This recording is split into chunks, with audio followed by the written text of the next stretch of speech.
If I ask Glavine and Maddox to, help promote the game, we're asking Mike Trout to somehow promote the game, so millions are going to start watching baseball. Baseball didn't need to be marketed back then, did it? Not really, no.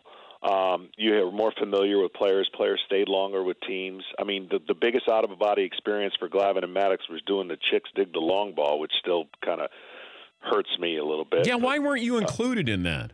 I wasn't a Nike guy. I'm sure they would have gone to me because I had all the power. I mean, I was basically Mark McGuire amongst those two. And I was the only one that had homers at the time. But it was brilliant, brilliant commercial. Envious, loved their ability to get outside their own skin. But, you think about it, Greg Maddux never did anything. That was the only thing he ever did. You wouldn't know him walking down the street. Even today, if you put a collection of Hall of Famers, he's going to be probably it. And it was intentional. He didn't want it, and he didn't get out in front. Glavine, same thing. We were.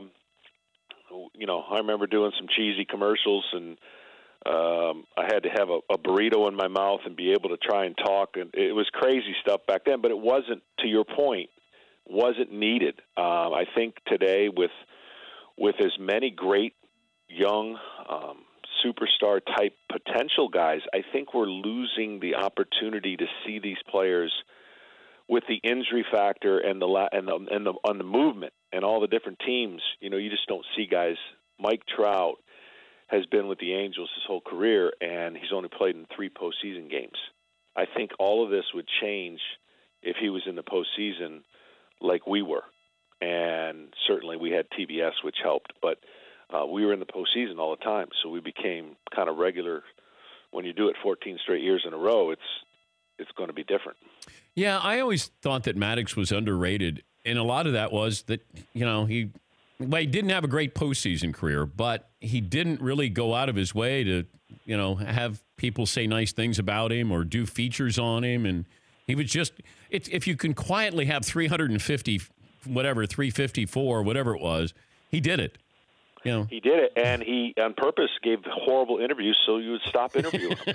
I mean, I did more interviews about Greg Maddux than he did himself, and it was when you catch on, you go, well, that's kind of brilliant. If you don't want anybody to spend 5 extra 10 minutes with you, just say, how did you get it done? I was kind of lucky, and it was terrible. It was one of the worst Hall of Fame interviewees in the history of the game, and he did it on purpose. Well, it's like Jeter. But Jeter would at least smile. Deflected. Jeter would give you the impression that he gave you a great interview. There were no answers there. Maddox didn't even try to give you the impression that he really cared about you. Not at all. Not at all. For more Dan Patrick Show, tune to Audience Channel 239 on DirecTV or download the Dan Patrick Show app.